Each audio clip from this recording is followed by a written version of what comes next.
Hey, everybody. Ah. What was the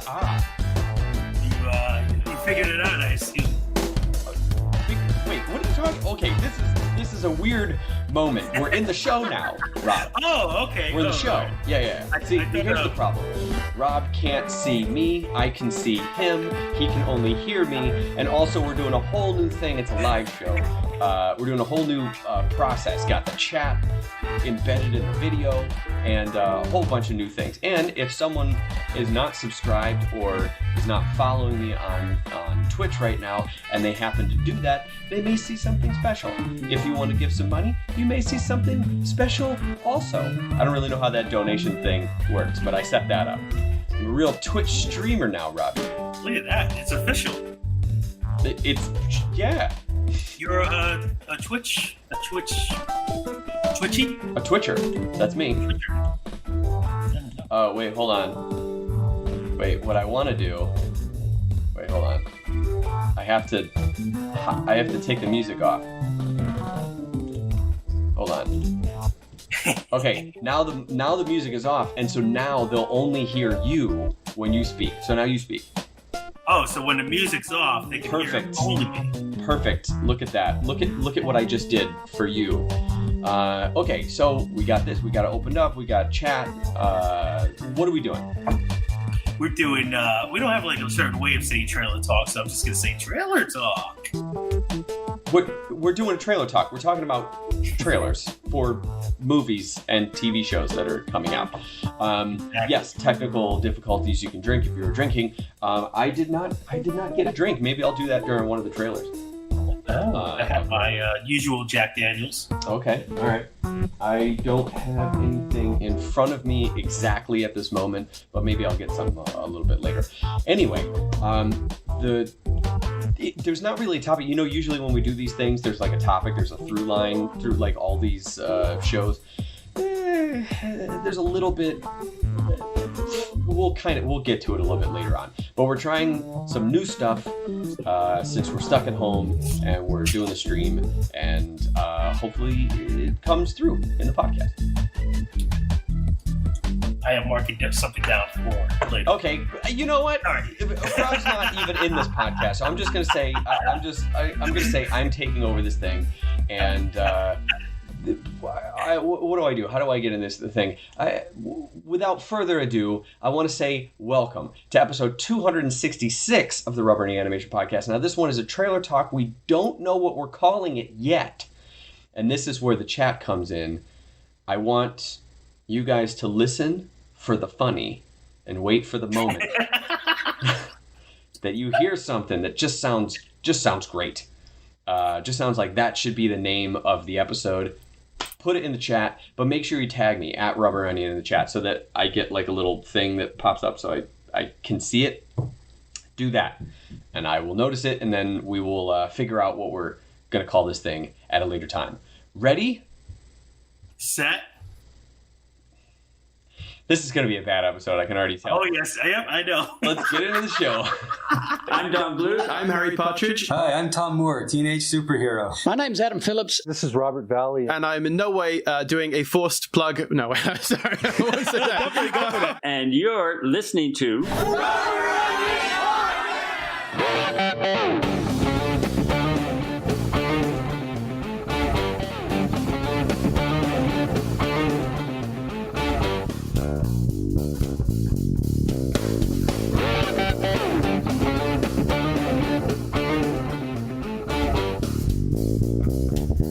Panicking. You know, look at this transition, guys. This transition chat. First of all, Rob was talking to me during the theme about something that he did wrong. So if you're drinking, technical difficulties, but also we had this cool little swipey transition that Robbie didn't see, but he'll see on the. Is it a star swipe? No, it's not a star swipe. It's very video toaster. No, this one has like this nice little swoopy thing. I thought, that works. I'll do that. I got another one later on, but I thought that'd be kind of saving it. Now, these are all new features that you just discovered, or no. It's a new program. It's a new program. Ah, yeah. I like it. bringing some production to this. How do you know that you like it? You can't see it. Well, just you describing it just sounds great. Cool. I'm So happy I new don't things are have here. I don't have a drink. It will take me a little bit longer to get one, but I do have this very nice sparkling ice flavored water that is pomegranate blueberry. As in line with the trying to stay in some sort of diet and in shape. Not Sounds drinking good. booze helps. Well, listen, I always feel like if you drink like hard liquor, it's better than beer. Well, it depends on how much hard liquor you're drinking. And also, why did you think that? Because people told me whenever I was drunk and I was saying, I should really lose weight. They were like, just drink hard liquor. I go, you're right. Okay, I can't believe I'm going to answer this question, but... or this... No, I know that's not the case. No, it kind of is, but it depends on the proof. So, yes, while a lot of beers will have, let's say, like 120, 130 calories, and then you'll end up with some whiskeys that will have like 100 calories. A higher proof whiskey is more alcohol. That more alcohol is going to have more calories to it. There's 7 calories per gram of alcohol. But, you know, then you end up with, I think it's 4 calories per gram of carbs. And carbs is really what does it in the beer. There's not much alcohol in there to really get it to you. So the thing that gets you beer gut is the thing that is like, yeah, some alcohol, some, you know, the carbs, the snacking when you're drunk, like those kinds of things. Yeah. So, sure. I think the diet drink would be vodka soda. That'd be the diet drink. I think a vodka soda, especially if you get one out at a place and they completely water it down, it's probably like 60 calories in it. It's not a lot.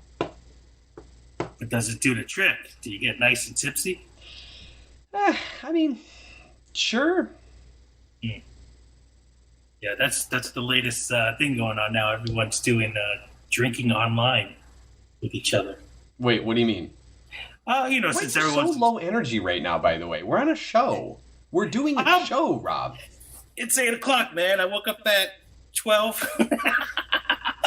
What does that mean? So you've only been awake for 8 hours. I'm still sleepy. I'm wide awake now, and I'm ready. You will never imagine the frustration that I feel spending an hour and a half putting this together, getting these things, making stuff set up, and then all he has to do is be on the show and have it be a show. And he just sits here like he's on a video call with like... It's like FaceTime with Grandma. Aunt.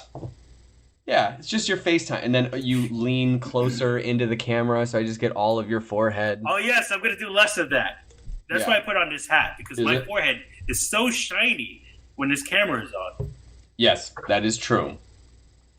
By the way, FaceTime with Grandma is a great title for... FaceTime with Grandma? FaceTime with Grandma is a great punk band name. Like, if you want to mark that down. like a neo-punk revolution that would happen. Anyway, so we don't need to do a how you doing segment because you're not going to respond to me because you have nothing to offer. Let's see. Yeah, you're right. Great, then let's get into trailer talk. So right now, by the way, Rob, you can't hear this, but there is the trailer talk music. I don't know if anybody remembers the trailer talk music. Oh, I am seeing a little pitfall in my setup. I have the trailer talk icon. Excuse me, it's sparkling water, so it makes me burp. I have the trailer talk icon on the bottom left of the screen, but I also have the chat. So because I have the chat, now the chat is taking up the spot. Oh no! So now I'm gonna have to keep moving the chat. Actually, maybe if I move it over to the side, maybe that works better. Oh, that works better. I like that. I'll just copy that position. I'll paste it later. Anyway, it's trailer talk. We talk about trailers and we give our thoughts on it. Don't worry, even though Rob can't see any of this, Robbie has seen the trailers before and or he has them queued up. Robbie, I'm going to give you a hint before we watch it so you can know which one to click when we start watching them. But basically, The idea is we are not reviewing movies. We are reviewing the trailer for a movie or for a TV show, because there's a lot of stuff to unpack in the way something is marketed and what things get greenlit, when it comes out, all that kind of stuff. So that's what we're doing. That is it. All right, I have all my tabs open with each trailer on there. I am set. Great. So I'm going to turn down this music. We're going to get ready. Now that I have moved the chat over, this is going to be really annoying. The first trailer is going to be from a creator that you know I am less than thrilled about on a show that reminds me very, very, very much of another show that I am less than thrilled about. And as I am about to sneeze, we will transition into the first trailer, which is Solar Opposites.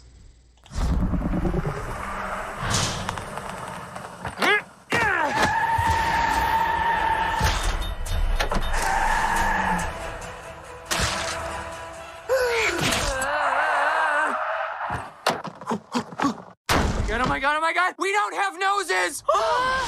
This May, from Justin Roiland, the co-creator of Rick and Morty. We're from outer space! You're the one who chose to land here! My scans didn't indicate it was a human-infested crab hole without a single redeeming value, Terry. Comes a series about a family trying to fit in on a strange new world. Wait! We can't park here! There's street cleaning tomorrow! Man caves. What's Diggle Bix? I don't know. Some sort of human code. Recreational drugs. By the way, I got some heroin. You guys want to do heroin? Bullying. Go back to Uranus. Animal rights. Zombie teenagers. Magicians. Black holes. Gooblers.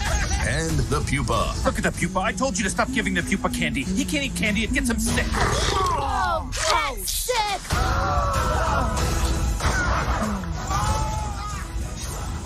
Solar Opposites. Now let's get out of here before we get arrested for all this shit. All episodes May 8th on Hulu. Okay, so let me turn down Hulu's great music that it has for some reason. All right, so let me take that, delete this old chat box. I'm gonna have to do this like over and over and over again. That's gonna be really annoying. Anyway, you know my thoughts. Yes. Give your thoughts, and then we'll talk about mine. So I don't think I hate it as much as you might hate it. I feel like I would. I don't really have Hulu anyway, but like I feel like I would watch the episodes, but more of just something to have on. And I feel like I could. For some reason, a show like this, I think I could watch more than something that like everyone's been telling me to watch, like Tiger King or something like that, which I should see. But I feel like have to. It's a documentary. It was a wild ride of a documentary. And the thing is, this very strange is that it has hit this level where everyone's talking about it and has become this thing. And the weekend that it came out, that Sunday, I was just looking for something. It was like, that looks interesting. At first, I thought it was about poaching. I thought it was like something. I read the log line for it, and it was like murder, polygamy, and big cats. And I was like, what the fuck? So I played it because I was like, all right, I'll give this a shot. See what this is. And right from that first episode, it was just what over and over and over again till like the end of the episode. And every single episode is like that. And there's like 7 of them.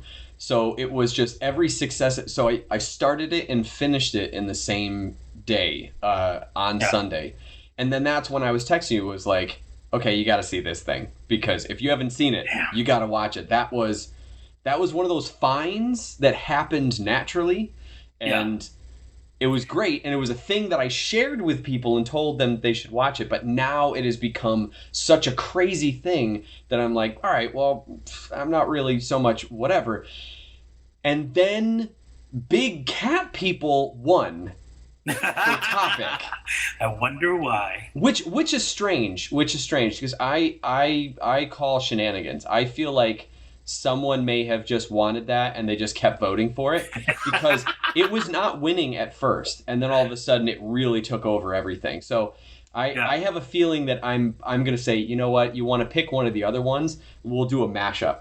You know, like you have to do Big Cat People, but also mash it up with something else, right? That's an interesting one because I don't remember that Big Cat People at all. Now, like I'm trying to figure out, is it on the topic? Yeah. But on the voting? Yeah. It was there. Oh no, I remember like seeing it like now, but I don't. Oh. But is it cat people that like a hybrid of cat and man? No. It's people who own big cats. I thought it was about poaching at first, and then it was like it's a guy who it's people who own tigers and stuff. Anyway, whatever. We're not talking about that. We're talking about solar opposites. Okay, so solar what were your thoughts? Because you were saying something about like all these things that you have to watch, and now you have to watch Tiger King. Let's get back to solar opposites. Okay, yeah. You will watch this, but you like Rick and Morty. We'll get to that. But you like Rick and Morty, you will like this. Why? Okay, so I think I would like it just visually. I think it looks fun. I like the action, but I feel like the characters are very kind of plain. Now, as much as you don't like Rick and Morty, I feel like there is character development there, and this is just a trailer, so I don't know how the characters are really necessarily, but from what I see in this trailer, there's a Rick and there's a Morty. There's the guy sounds like Rick. He's holding the gun and just his mannerisms and the way he sounds. Especially when, and I think it is the way that he says, you know, blah, blah, blah, blah, blah, blah, blah, Terry.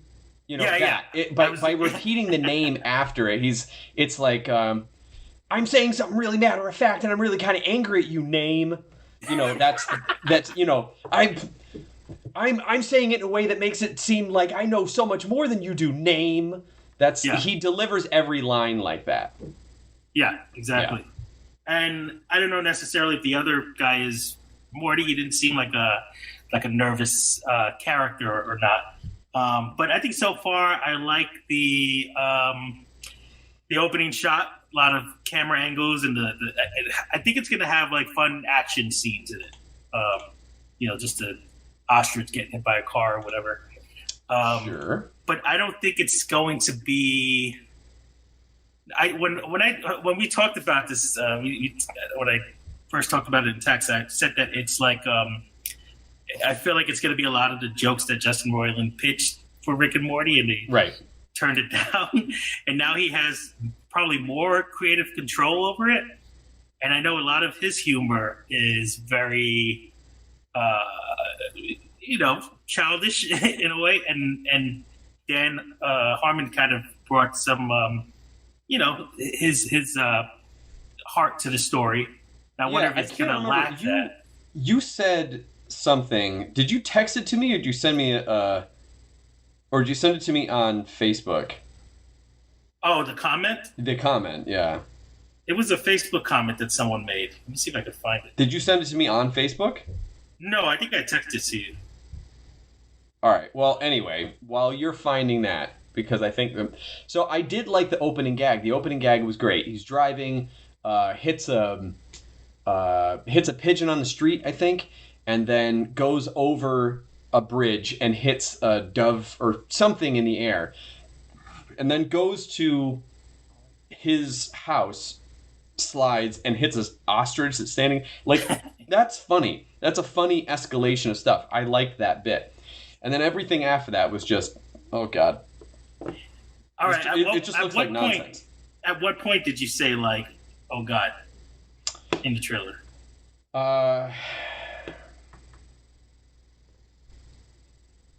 It might have been the alternate side parking thing.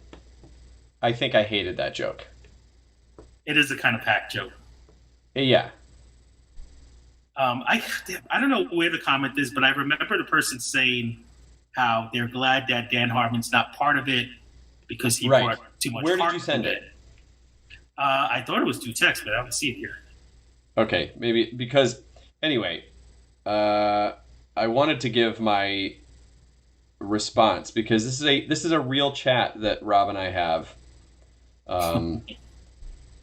And you're looking on your phone, and I'm looking on my phone, and this is really good radio. I will say the concept makes me think of... Oh, yeah, here it is. Oh. Kinda excited. Dan tends to... this is the comment. Kinda excited. Dan tends to infuse too much unnecessary drama into shows where it doesn't always fit so well. It doesn't always fit. So will be nice to have Roland humor without it getting off-puttingly dramatic, off-puttingly dramatic for no reason. First of all, it's worded weirdly. But he's saying that Dan makes it dramatic, and it'll be good having Justin Roiland to do his kind of humor. And I said, yeah, who needs story when you can have shit and dick jokes? Which is exactly what I think is going to happen. Unnecessary drama, mind you. Yeah. He says unnecessary drama. I mean, because when I watched those episodes of Rick and Morty, that's the thing that I said was good about it. The stuff that I said was good about it was the structure. It was the story. It was the certain things that they did to connect the family together, which for the most part I thought was completely lacking. I thought that was. There's a lot of people who talk about how the connection with the family, and I think that's where I jump off of that, is that you can't, I don't know what the Simpsons are like now, but like the earlier Simpsons, you have them being stupid and you have them being selfish, but they still do ultimately care for each other, and they show that. In the episodes that I saw, it was like mean-spirited. Yes, it was just mean-spirited. It was just like finding an opportunity to be shitty to someone and then somehow just wrapping it up at the end and trying to, dangle a watch in front of my eyes and make me think that they care about each other. And that doesn't work. You didn't show me anything in the show that made me feel that. They did that sometimes, but then other times it was like just a complete abandon of, yeah. I didn't care for it. I didn't understand I kind of understand the love for Rick and Morty. I love the animation style, and I do like that it's different and it's adult, but I think that people are I feel like some of it anyway is just that there was just a real desire for some sort of like adult semi-crass animated thing that people could get on board with. It's well made, it's well done, it has a talented team behind it, and it was something that could be popular. So then it became popular. It's an easy thing to jump on a bandwagon for. I don't know. It's just not a thing that I think. It's like those groundbreaking movies. Like when you look back at the movies, once the movie has done its groundbreaking work, usually after we've already had hundreds of movies after that build on it, you go back to that original movie and you're like, actually, it wasn't that great. But it's all we had at the time. It was groundbreaking for the time, and it laid the groundwork for this other stuff, this other really good stuff. But if all you have is this, then that's what you're going to watch.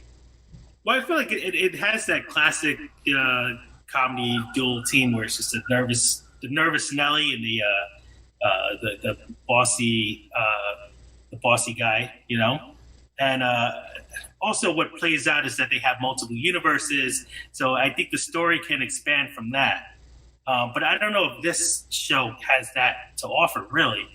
And it seems like, all right, it reminds me that the story of it kind of reminds me of Third Rock from the Sun, where they're just aliens trying to figure out everything. When he comes in and says, "We have no noses," I mean, obviously they know they don't, but I guess they're looking at everyone else and kind of That's figure probably the that out. pilot episode, I would think.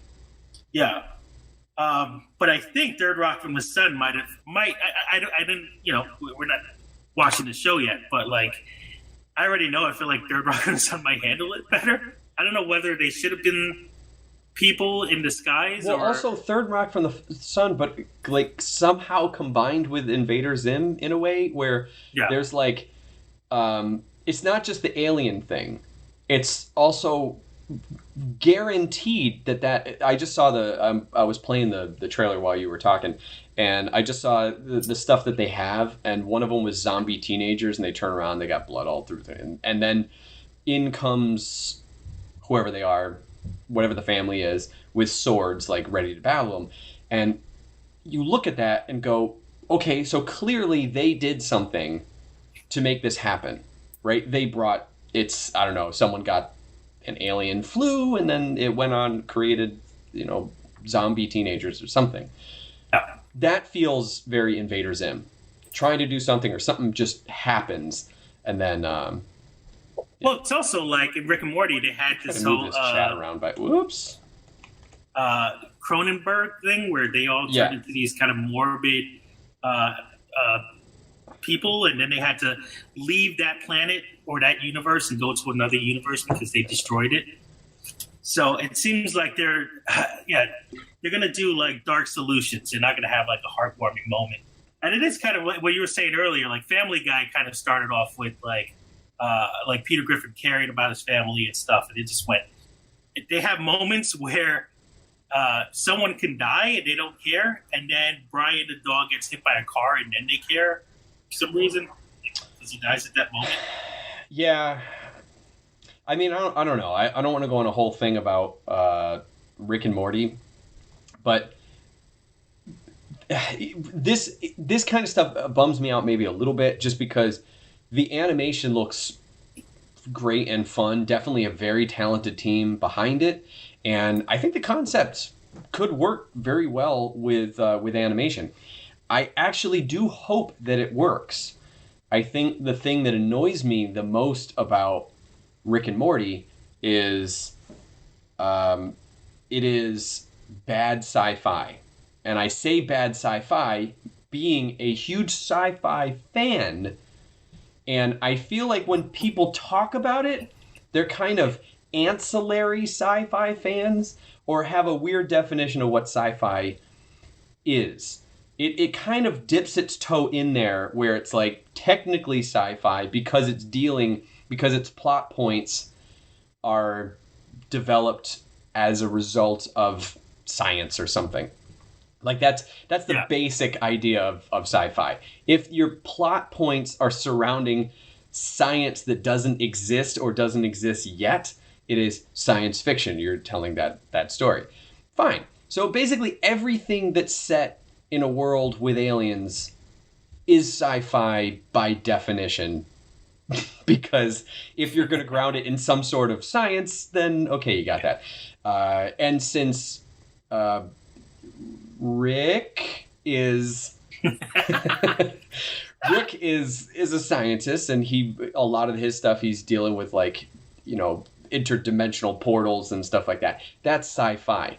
The reason that I think it is bad sci-fi is because number one, it doesn't use it the same way that sci-fi has traditionally been used, which is to have a structural mirror on. It does. I just don't think it does it very well. Plus, it's almost like it steals sci-fi stuff from things that already exist, which to me then isn't itself being sci-fi. It's just taking storylines from sci-fi.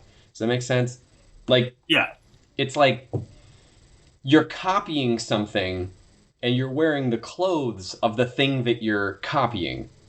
It's like, what if they were in this situation and you find a movie and just kind of put them in that? I feel like even that would be different, because then you would have a certain show and then jumping different genres.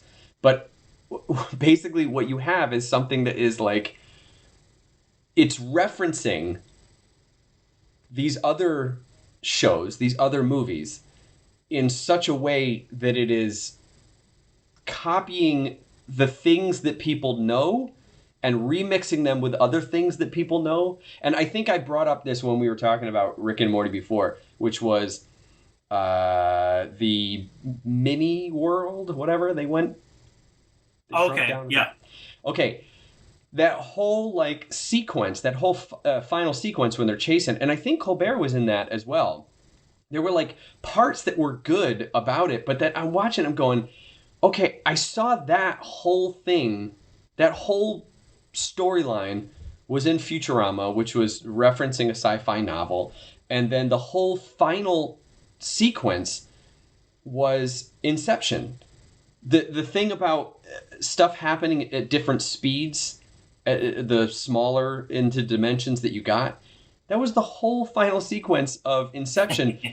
And I'm looking at, and I feel like at that point, that's not even an homage. That's just stealing a visual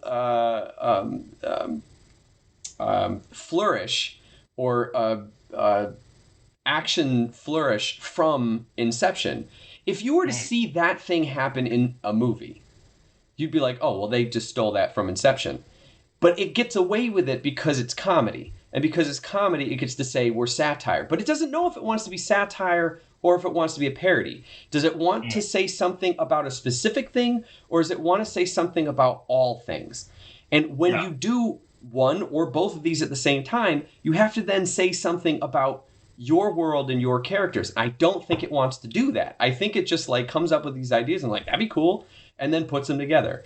It's kind of like when people took the Matrix, they made it clear that they're spoofing the Matrix. Like they'll arch their back and make a joke like, oh, my back, or something like that.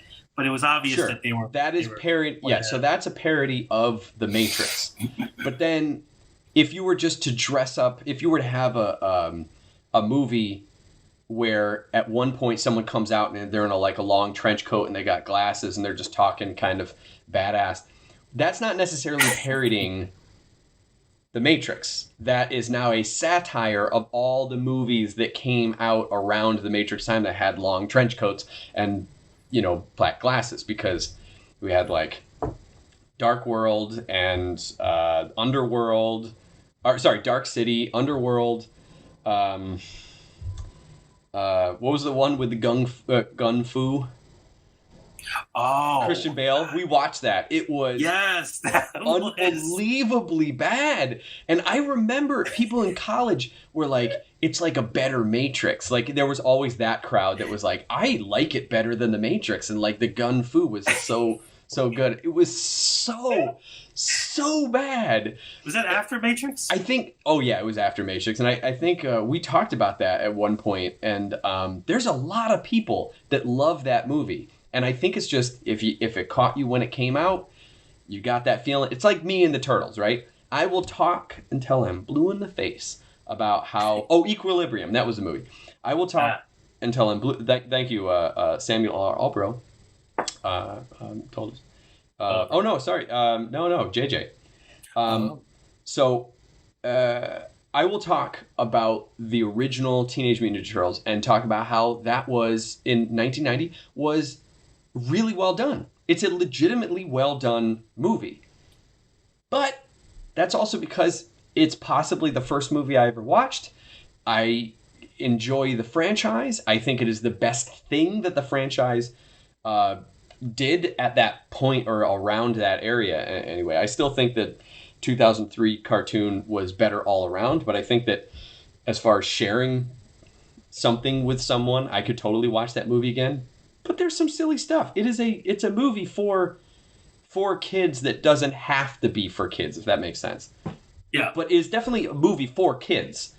It's just got other stuff with it, which makes it great. But I am under no illusion that it is not, in and of itself, a high work of art. I wouldn't say that. I think it's too dark. Not even like mood-wise. I think it's hard to see. Did you see it on a VHS? Or did you see it on my Blu-ray? My Blu-ray is all great. Oh, yeah, it's true. Yeah. I think it's just based on... I'm basing that on memory of watching it. Maybe I might have watched it on a bootleg copy, too, when I was... I thought the same thing, like E.T. We had a copy of E.T. and, you know, when they're going through the woods and everything, you can't see anything. Like on my VHS copy, there's little things of light that's kind of around. I couldn't tell what was going on. Basically, at that point, it's a radio play. I don't know what's happening. It's the same thing with Dark Crystal. There were so many things in Dark Crystal, I could not tell what was going on because it was. I think the thing we talked about this before. I think it was when you record on VHS on extended play. I think something happened where it just like, I don't know. The light was bad, or maybe the TV was bad too. I don't know. Maybe the VCR was bad. I don't know exactly how it worked, but regardless. So solar opposites. It's crystal clear and bright. Now, I think this is going to be your American Dad, and I say American Dad meaning there are people who absolutely hate Family Guy, but like American Dad. Yep. I actually feel I'm kind of in that camp, but I really liked Family Guy. When it was first on, and then it came back, and I liked some of it. Sometimes it's really, really good. Like sometimes some of the bits that they have are just hilarious, but then other times it's kind of not. It's very, very, very hit and miss. But then American Dad came out, and I enjoyed the structure of it. I thought it was pretty good, and a good example of how you can have a character that I hate, but he's still the main character. So anyway, it might be something like that. And as long as it's using it, I don't necessarily even care if they're using the sci-fi. I'm just saying it, like saying something is good sci-fi means that you are saying it is good as a sci-fi thing. But if something is just in the sci-fi genre and it is a good movie, I wouldn't say that is good sci-fi. I would just say that's a good movie or that's a good TV show. It just happens to be. Do you know what I'm saying? Like it just happens to be in that genre because the science is there. So that's why I say like I don't think Rick and Morty is good sci-fi because I don't think it uses it well. But if you like the show, then it's a good show. I just don't. I think we have different definitions of what good sci-fi is. Like, maybe I like it more because it's not that sci-fi. I don't know. I like, which is great. I do enjoy the voice acting and the characters. And maybe that's something that held me back in the beginning. So maybe this is something that won't matter. Maybe the second time around, maybe without all that structure and all that story, maybe I can, without him trying so hard to like make sense of Justin Roiland's crazy ass brain, maybe that commenter's right. Maybe I'll like it. Get rid of all that love and heartwarming moments. Yeah. I mean, like I said, who needs story when you got shit and dick jokes? That should just be the tagline. I feel like, that'd be a tagline at the bottom of his CV. Anyway, that's good. Do you have anything else to say about Solar Opposites? No, I think it looks fun. Okay. Yeah. Yeah. I mean, like I said, the animation looks good. I think, design wise, I like the colors. I like the, I like the layouts and everything. Yeah. That's it. You hear the coughing in the back. Yes, I did hear that. Yeah, it's fun. Yeah. Okay. Moving on. So anyway, now that is done, let's move on to the next trailer. We're going opposite ends of the spectrum. That one was whatever that was, and now we're going to this next one, which is Connected. Oh, I thought you were going to throw more hints at me. Nope, just going right into it.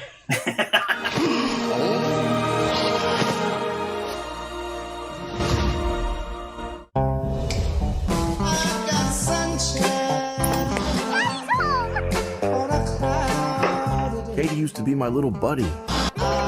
Go on nature hikes and skip rocks.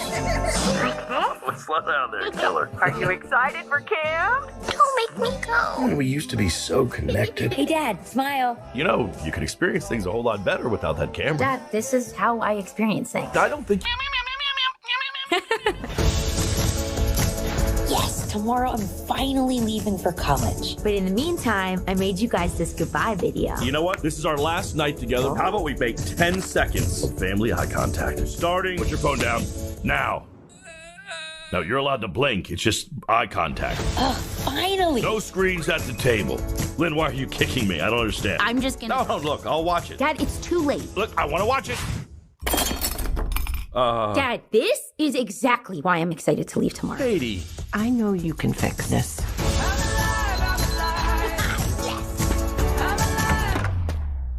Why do you need all that to take me to the airport? I canceled your plane ticket to college. We are going to drive you to school on a cross-country road trip as a family. Behold. And now I present tricking Rick Mitchell into kissing the dog. Dang it, Katie! Dang it, Katie! Hey, Dad, can you check the trunk? Yeah, sure. Dang it, Katie! Hey, kids, there's supposed to be some great hikes around here. Just a sec, Dad. We here at PAL about to drop our biggest invention yet. Meet the Helper Bot. We promise you they will never, ever turn evil. Mom, what is that? Greetings, humans. Technology rising up. Sayonara. Robots roaming the streets. What is this strange creature? Dog, pig, loaf of bread. The Mitchells have always been weird. No time to wash your hands. Don't worry, I never do. That's what makes us great. That's my girl! And we just might be weird enough to save the world. All right, hands in. Oh, he licked my tongue!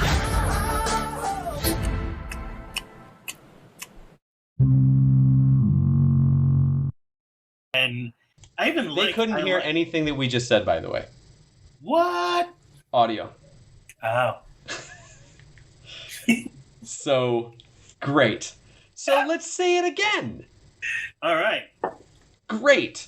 And you know what? It's really good that we have this chat right on the video, because then I started noticing that people were...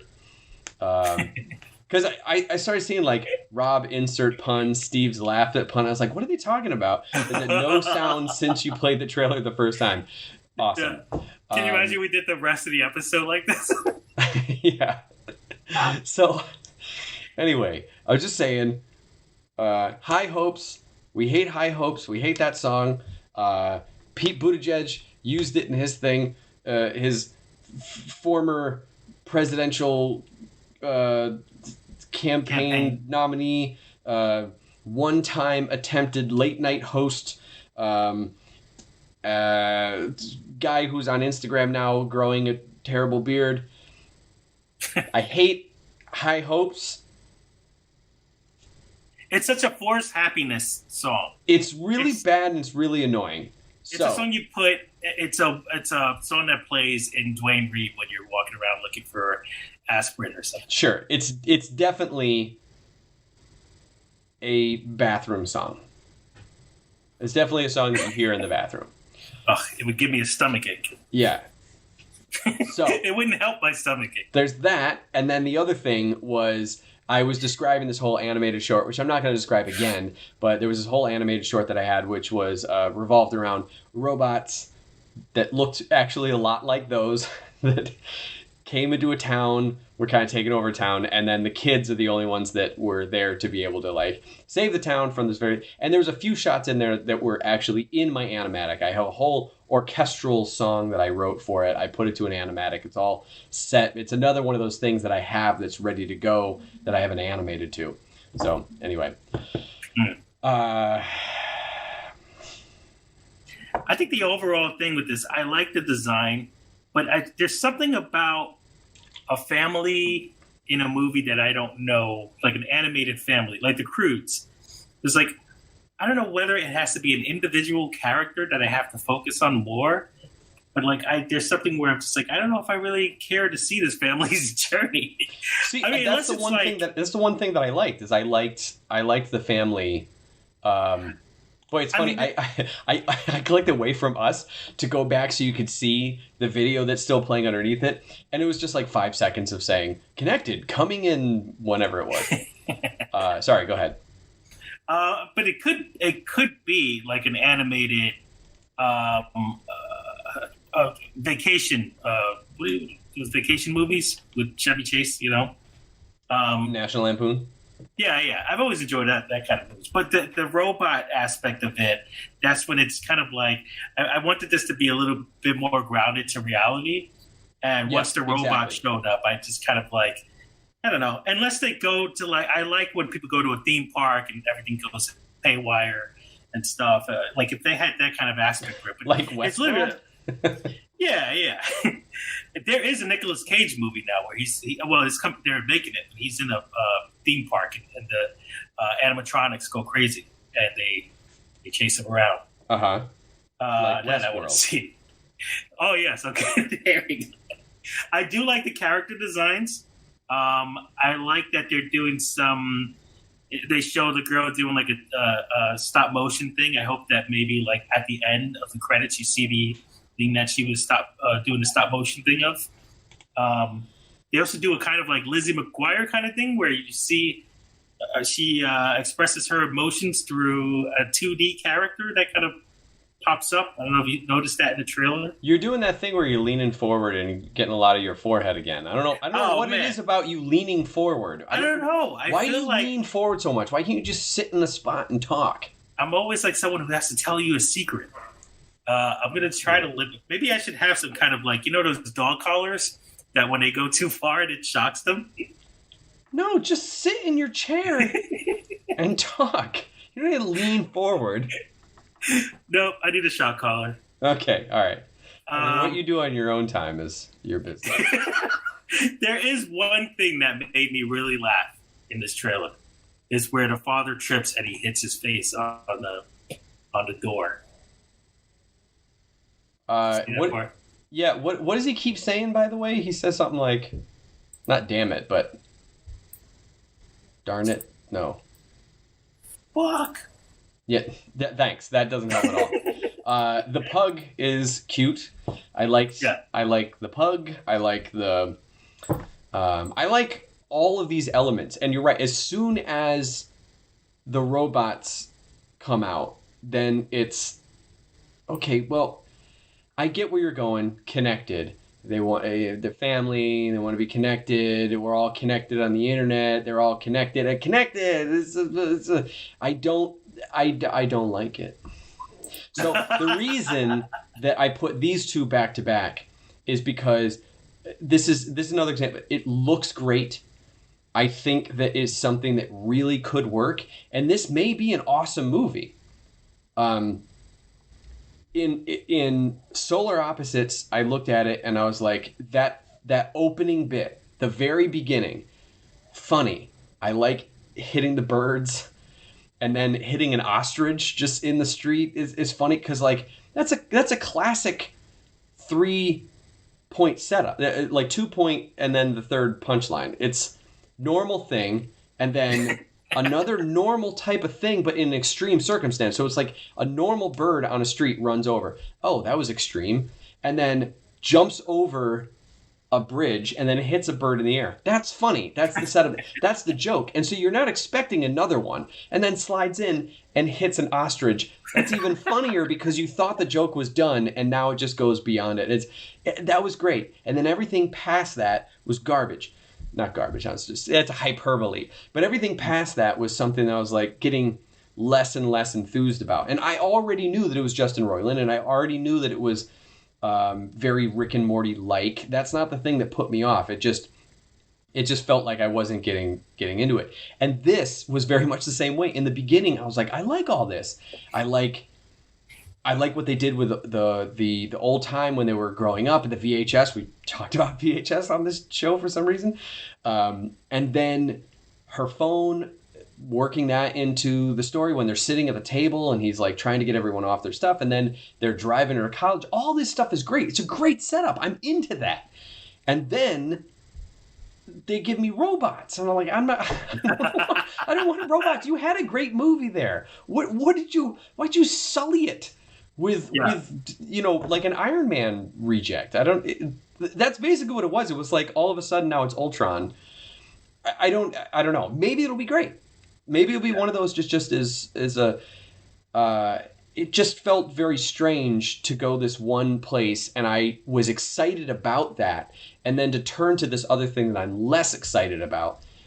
That can turn out really good sometimes. But I think always in a trailer, I'm always kind of taken aback. But it's also like, what's the ultimate animated road trip movie is a Goofy movie. I don't know if you ever Butthead to America, but yes, Goofy movie. I saw people in chat talk about a Goofy movie, yeah. And just it was a simple story, and there was no major robotic characters that made anything like they had to save the world, and then they bonded through that.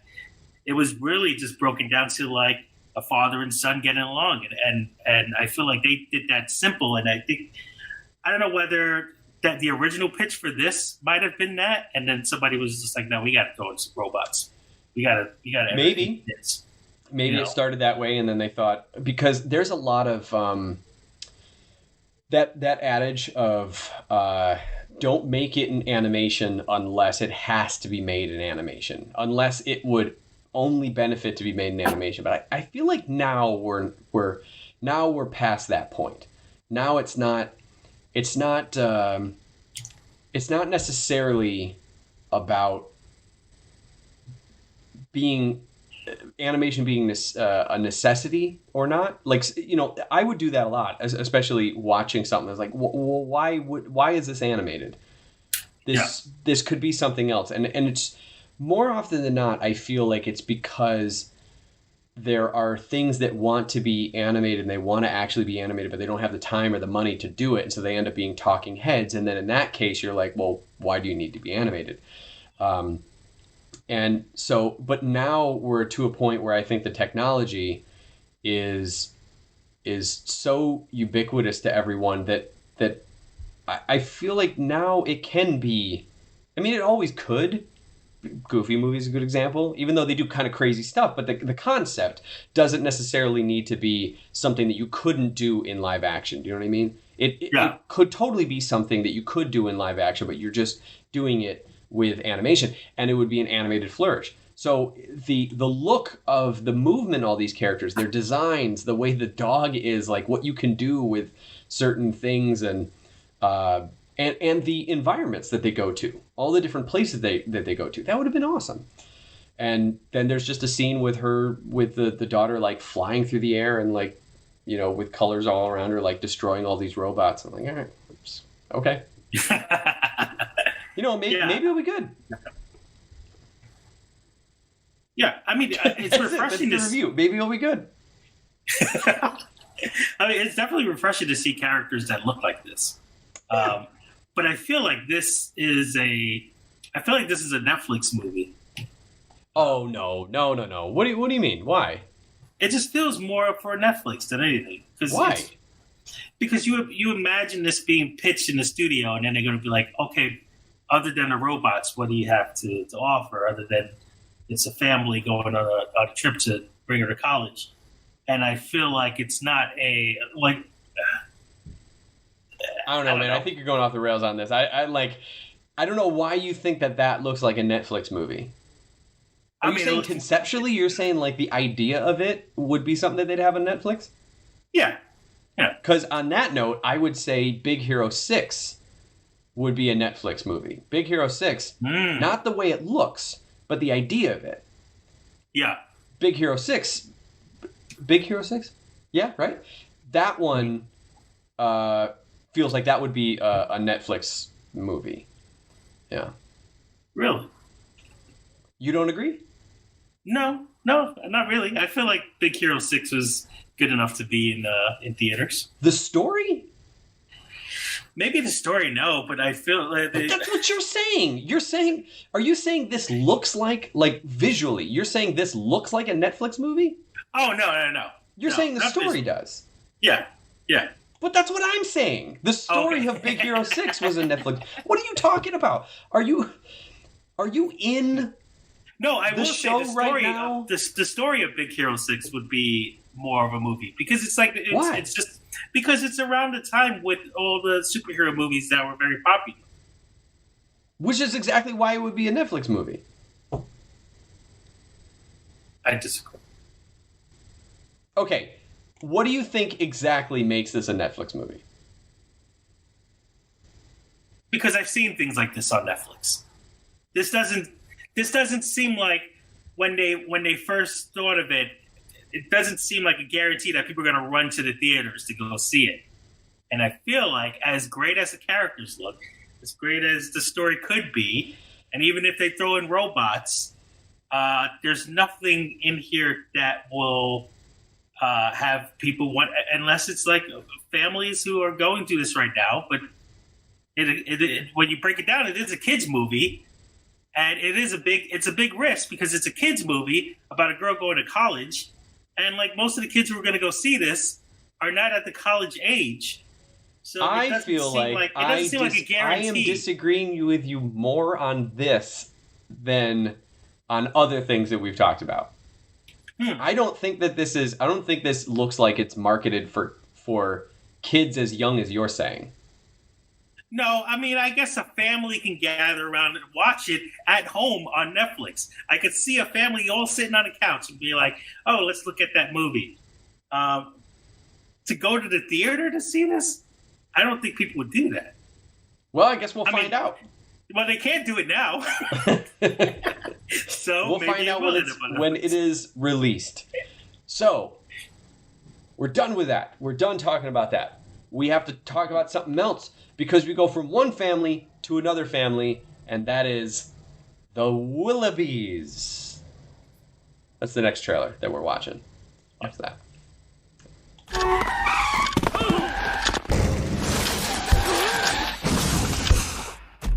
Through the glass, over the hedge.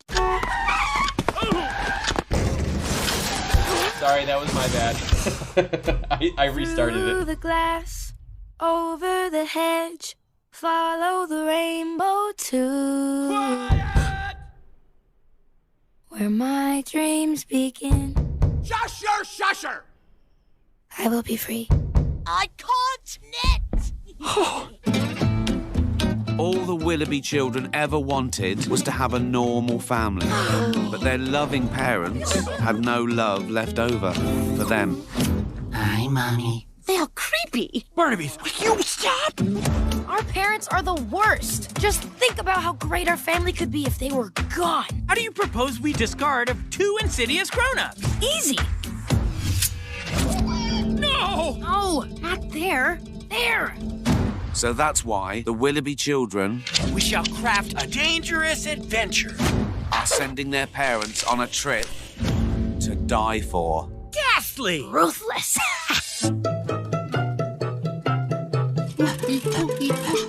What does it say? See the world. And you know what else? No children allowed. Full adventure! We did it! We are free!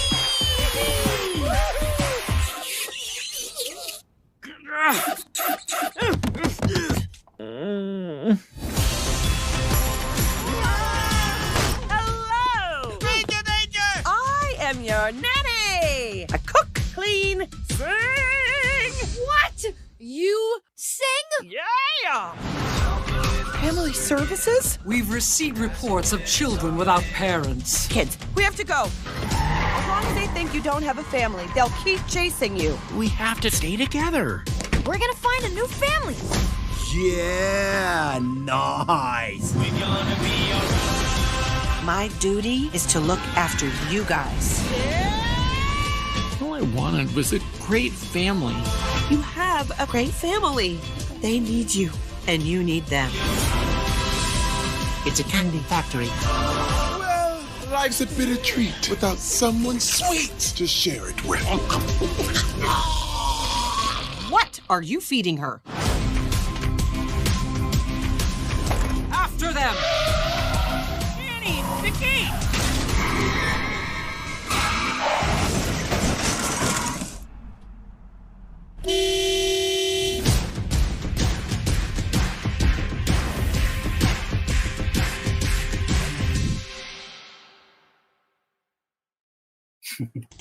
Okay, so talking about Netflix movies and families, we actually literally have a oh my god, I have to turn off the... We literally have this exact thing on here.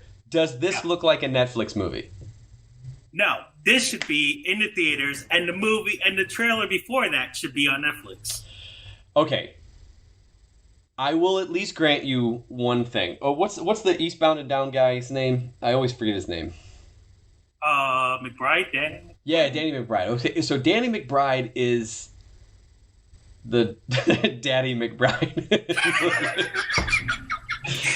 Please mark that down as another title. Daddy McBride? Okay. Of the episode. Daddy, yeah. That's right. You guys are in the chat. You're supposed to be suggesting titles for... Oh, this is a bad idea to do a show today. So he's the dad in that movie.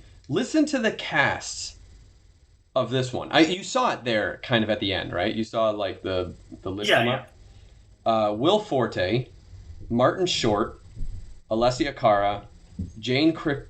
I always want to put a Krasowski in there. Krakowski. Ricky Gervais, Maya Rudolph, Terry Crews. This is a crazy cast that they have. Now, you could definitely tell Will Forte because he has a very obvious voice. Ricky Gervais obviously has a very... and if you know and love Maya Rudolph, you can pick her out as well. Martin Short, I actually couldn't really pick out. Alessia Cara, I know her singing voice. Jane Krakowski, I think I could hear in there a bit. Terry Crews, when he popped up, I think I probably could have gotten it if he spoke more. But like that's a great cast. The animation was great. Did you notice it's on twos? Yeah. It reminds me of like a stop motion thing. And at first, I was trying to figure out if it was stop motion. It gets a very interesting feeling because it has this kind of designs like. Kind of like an old British illustration or new French animation, like a Cat in Paris. You ever see that? Like that kind of design where it's let me see if it's at a certain part where it's thin things connecting very bulbous things, but like it's the idea is like a water balloon that you hold on one end. It's a very, very kind of rounded thing that goes up into a nice spline to a very, very thin, and heads, legs, bodies, that sort of stuff. I love the design. The designs look great. Oh, I clicked away to look at the trailer, and I just got the subscribe to Netflix thing. We'll wait a little bit. The design looks great. The animation looks great. I will watch this for not just because it's on Netflix and it's easy, but because when the kid fell down, they did not do an "I'm okay" joke. Now he did like grunt or something like that, but it was more like grunting is different. Yeah. Okay. Also, looking at their mouths the way they are, it does feel very Nick Park. It's kind of like a Wallace and Gromit type of where you can feel like it's a plasticine clay type of design. Yeah, I feel like the way they look, this is how Peabody and Sherman movies should have looked design wise. Because they have like a classic feel to them, especially the Danny Bonaducci twins. They have. What? It reminds me of Danny Bonaducci when he was in Partridge Family. Okay. Yeah. But it's also kind of a little cynical too, because the here it is. Here's the moment. Have a little bit of a. Yeah, go ahead. Oh, it has a little bit of Matilda kind of thing, where it's two parents who couldn't care less about the kids. Now, I wonder I feel like it has a bit of a. It's almost like if a series of unfortunate incidents. Forget what the title was. Series of unfortunate shit.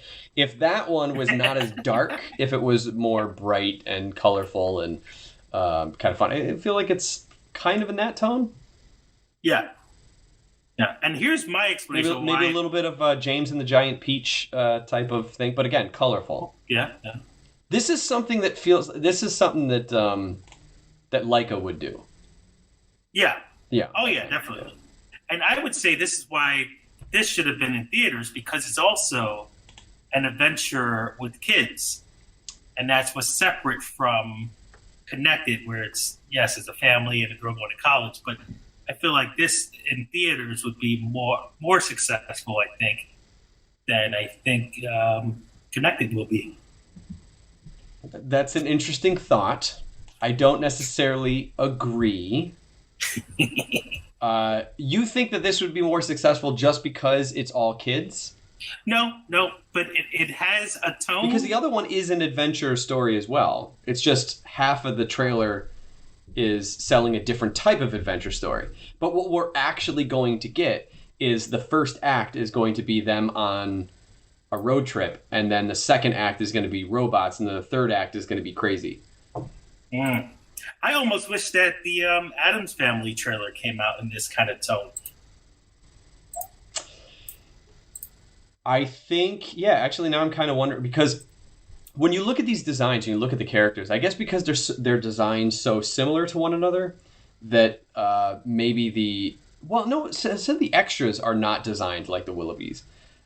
But their movements, their animation style, the way that they move, the speed at which they move, the feeling of gravity that they have around them, and what looks like her Red Vine's hair, the way it kind of swooshes. I feel like if they were to put that kind of attention toward the individual animation style of Addams Family, that would work. Yeah. Which I still haven't seen, so I don't know. I saw Addams Family on the plane. It was really, really disappointing. Like, more than I didn't even want to talk about it. There was one moment. It was a flashback to them getting married, and oh god, I forgot what they said. I'm just gonna say that it's probably not. It's not anything like this, but it was like, oh no, I remember.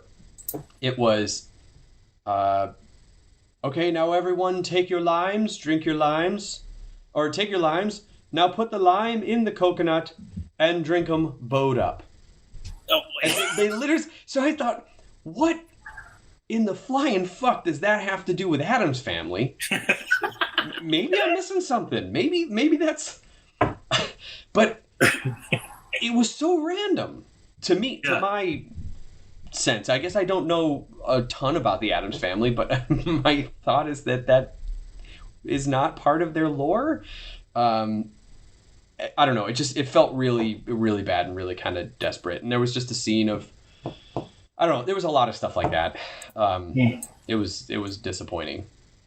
The other things about this, I mean, they also don't use a Fall Out Boy song in the trailer. It's true. And it almost even has a little bit of a Wes Anderson feel. Wes Anderson, not West. I said West. No, Wes, not West. Oh, Wes Anderson feel. I said West. Kanye West, son of North and South Anderson. God damn it! If I pronounced it correctly, that joke would have landed. This is what you get. I don't know how I'm feeling about this chat thing being down here, but I think I wonder. It is easier to see the chat when it's on the video, because I have the video here in order to see the other stuff. So just a little momentary thing. So it's a good test. I feel like good on that. Anyway, the Willoughbys looks interesting. I'll definitely watch it. Yeah. I'll check it out. It looks like a good tone. It may be one of those where the animation's good, the voice cast is good, the trailer was good, everything is there, but the story just doesn't do anything for me. And that's something that's totally possible, because remember, I felt that way about Paranorman. I really, really, really, really wanted to love Paranorman. It had everything going for it for me. The design style, beautiful animation, and a kid zombie ghost story, something that we could watch on Halloween. I thought that was going to be everything. It just, the story itself didn't really come together. Yeah, I watched it around Halloween time again just to see if I like it. Rewatching it would kind of change my mind. But yeah, it's the same thing where it's just like, oh man, there's so many moments here that could have been great. Yeah. Still looks great. Still looks amazing. And it's funny because I didn't give a shit about Frankenweenie before it came out. And then we watched it and I was like, I really like that. As someone who is a fan of horror movies, it has a lot of that in it. Yeah. Yeah. Yeah. Oh, that's another one I should rewatch. Yeah. Frankenweenie? Yeah. I will say anyway. I would like to see like a Rankin Bass kind of thing with this style. I feel that a little bit actually in these in the design, especially the kids, the little boy. I'm feeling wants to be a dentist. That would be great to see a Rankin Bass kind of revival in this kind of style, and if it was stop motion too, even better. Well, the thing, so the thing that I would worry about with a Rankin Bass revival in this style is that I feel like too much crazy movement is going to be like every time they do something in CG that could be, if the camera moves too much and they're flying and flipping all over the place and everything, like there is a charm to when something fell down and then slid down a hill at the exact same speed it started, and then it just comes to, you know what I'm saying? Like it slides down, very not physically accurate at all. There's a charm to the way that the Rankin Bass stuff moved, and especially how they kind of like walked around like they were, like you would march action figure. You'd move the legs and the whole body would kind of like move around independent of if as long as they don't change those kinds of things that had the charm to them, then sure. I feel like the Peanuts movie got it pretty right. Oh yeah, definitely, yeah. Where they had a style that mimicked some of that stuff, but needed to make it not boring for kids. Mm-hmm. So they bumped that up, but they didn't do it in such a way that felt, way too overblown. I mean, I liked Arthur Christmas for the story and stuff, but it was actually the visual of Arthur Christmas that I didn't like. It was just way too much of cameras like flying all around, and I was like, you're kind of taking away a little bit of the charm of the designs if you're doing this, guy who just got his first drone kind of camera work. You know what I mean? Yeah, I definitely get that. Yeah. We're done. I don't really have anything else. That's it for this. We have no more to say on it. I will say this. I am more interested in the Willoughbys than I am in Connected. Yeah. Yeah, same here. So here's the question. For our last trailer, what will I think? Because right now, I am most interested in Willoughbys, then Connected, then Solar Opposites. This is in reverse order. So by that, I would have definitely planned to have the last one be the best one, right? No. Well, let's find out. Because the next trailer that we're going to watch is J.J. Villard's, I don't know how you pronounce his name, Fairy Tales. Forest, Lost in the forest, look at the crab hiding in the tree. I love him and he loves me. Mama, look, someone ate all the porridge. Boys, there's a stranger in the house. Tuck in tight and leave on the light. Hold on. It's story time. They're dark. Now, where's that little bitch Red Riding Hood? They're weird. Holy, it's Snow White. Execute her! No, please. They're not just grim. They're grim as Pinocchio, you killed this poor woman! J.J. Villard's Fairy Tales. Congratulations. Premieres Sunday, May 10th at 12:15. Only on Adults. Forest, forest, it's a love that's Okay, I'm back. I had it took me a little bit to like turn off the volume and stuff, and I can move the chat and everything. Okay. Your thoughts, Rob? It reminds me of when I'm doing my battle the night before. Like, it's midnight, and I go, oh no, the battle is due tomorrow. Let me do it now. Yeah, where it's, oh no, someone ate all the porridge. Yeah, no, I see that. That is something that you do. The thing is, I like it. You do, but I do. I have a soft spot for like just poorly animated things.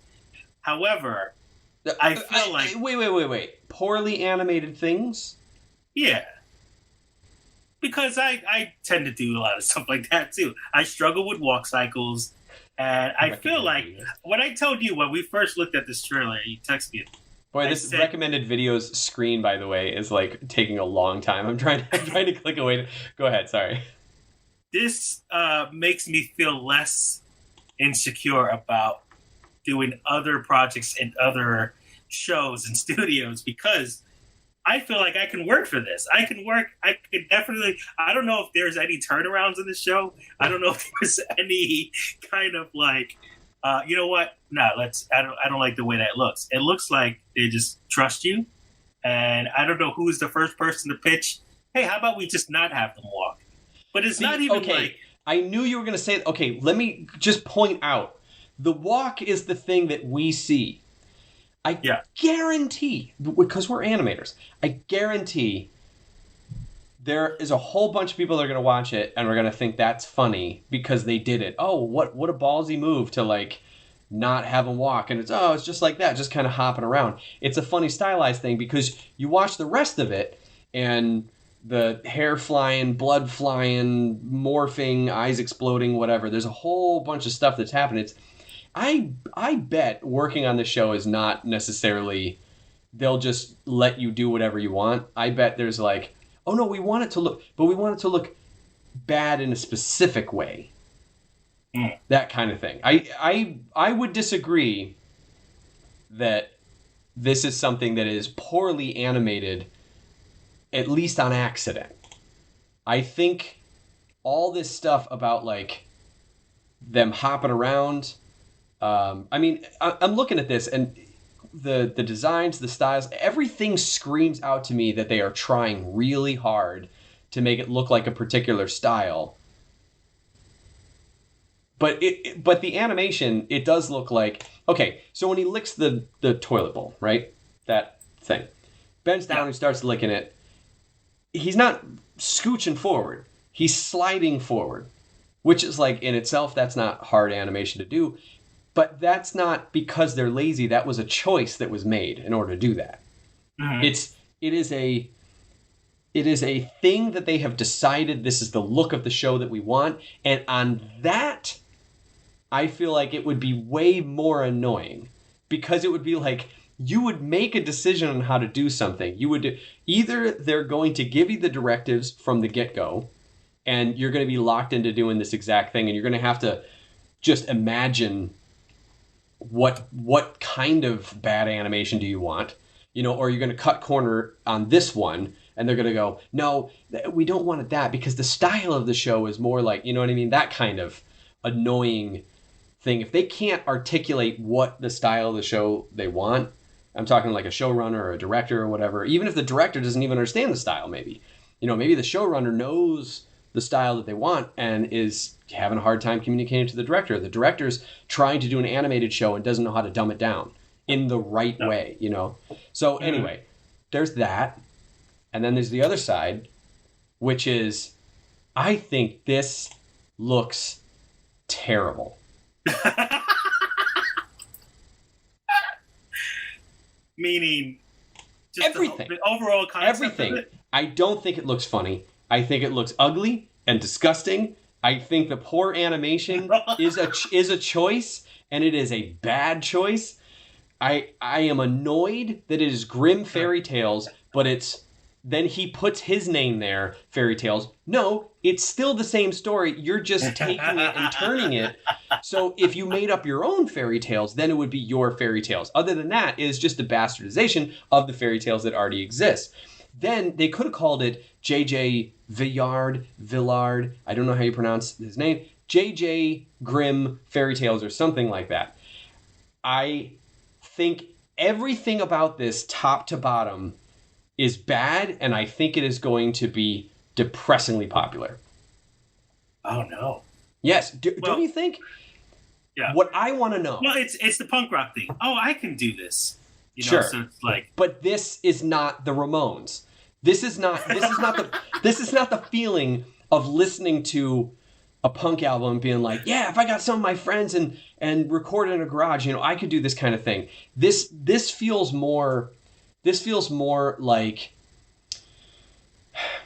it's like you reached the end of what we know as storytelling and design and animation and comedy, and there's nothing else to do, and so you just need to fuck it all, and you just put it all that's what it feels like.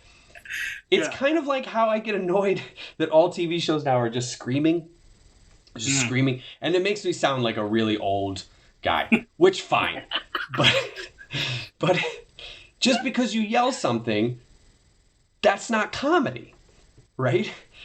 Yeah.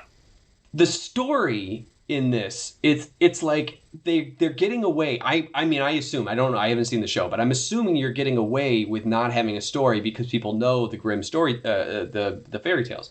So you know the story, and so you're able to do whatever you want around it. First of all, nobody owns the rights. Second of all, you have this structure, this built-in structure, and it just allows you to get into a sandbox and shit wherever you want.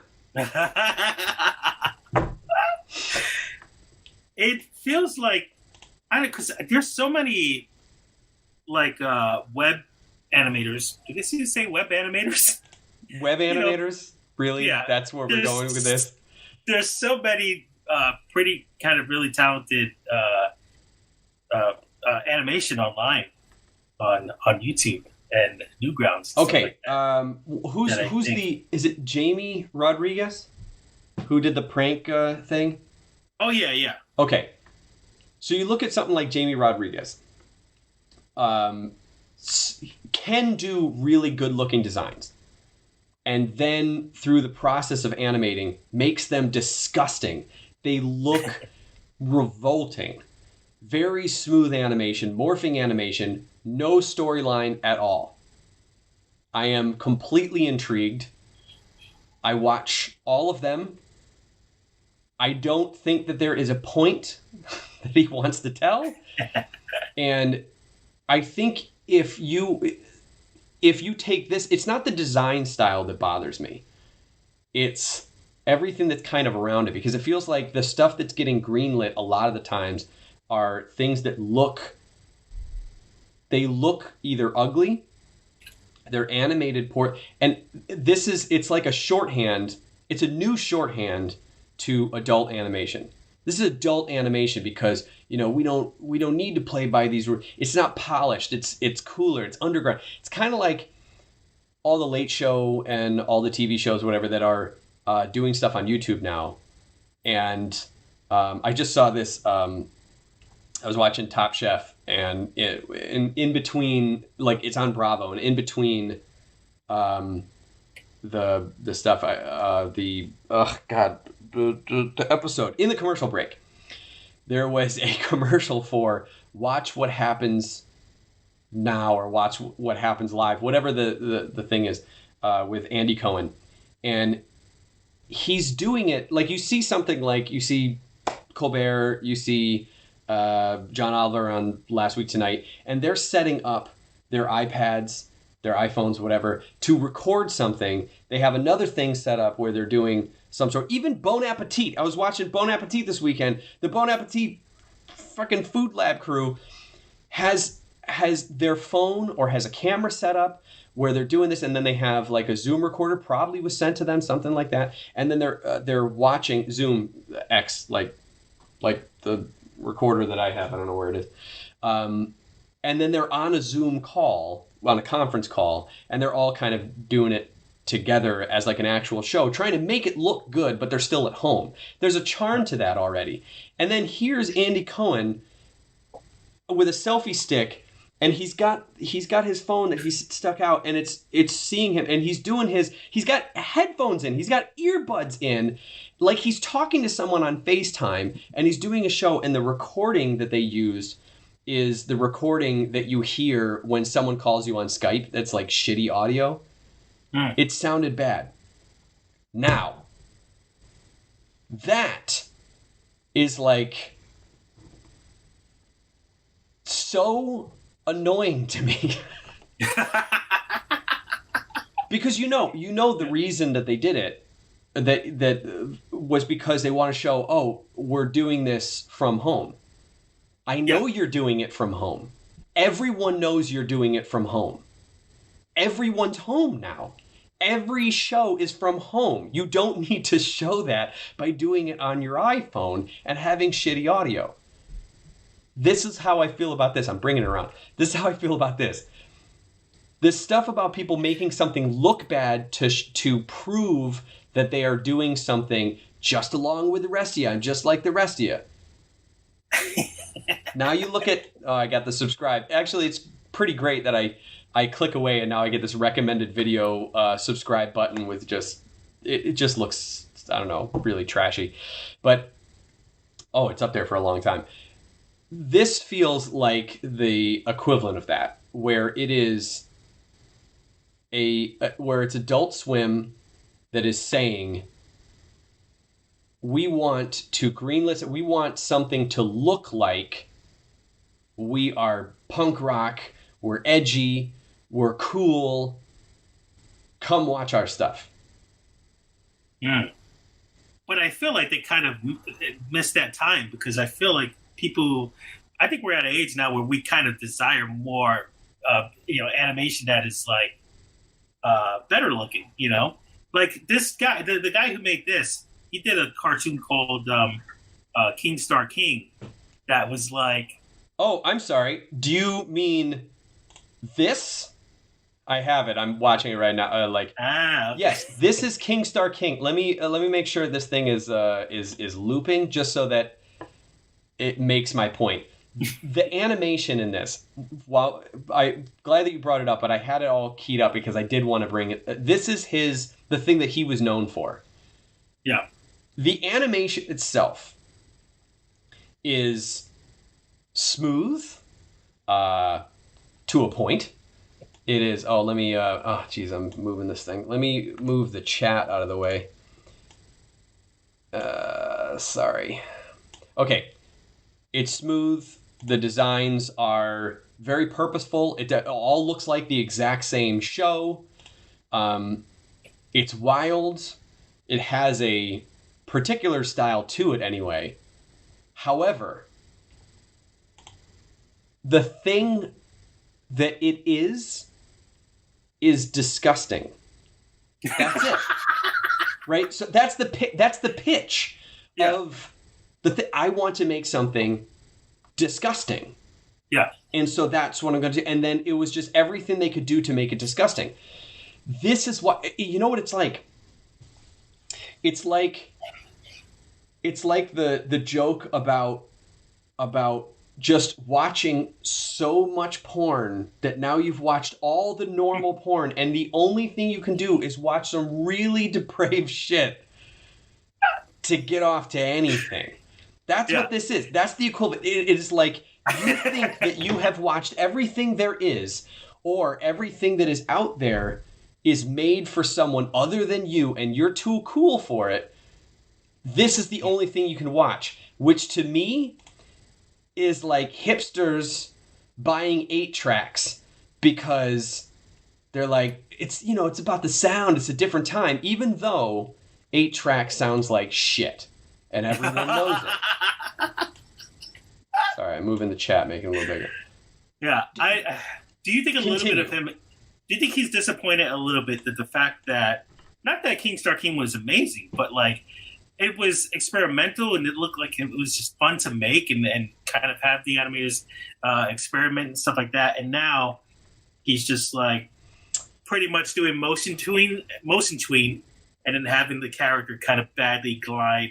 I don't think so. I think this is what he wanted. It is called JJ. What the fuck you pronounce his name? Villard. His fairy tales.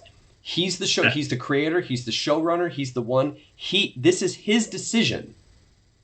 And if it's not, you have the worst agent in the world.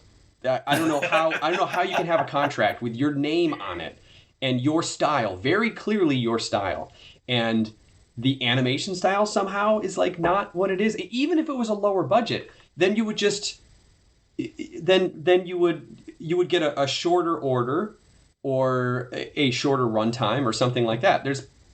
There's no way that this is not something that he wanted to do. He wanted to do that. I'm not giving him this excuse. It looks like ugly garbage on purpose. I will say they are better looking than Mr. Pickles. Fine. There's something about I never watched a full episode of Mr. Pickles, and you would think I would like it. But there's something that's so off-putting about it that it just makes me not want to see it. And I don't know necessarily. I guess if this is on, I'll watch it. It looks like it's just very short and stuff. But I think what people are really wanting now, like I think in 2010 or I don't know 2000. What's like the what time are you looking for? I'm trying to think of like the time where internet cartoons were just so bizarre looking. I can kind of see it in my work too. Sure. Where animation was so lazy looking, but that was the funny thing about it. And right. I think now we're at a point where we want effort. We want something that looks really good. So I can't imagine this. Maybe it'll get a second season. See, when you say we, you're talking we. I'm talking about the audience. I don't know about that. I will say that I feel like his other thing, the King Star King, it had stuff in it that was like oh god, what was the show? Not Ugly Americans.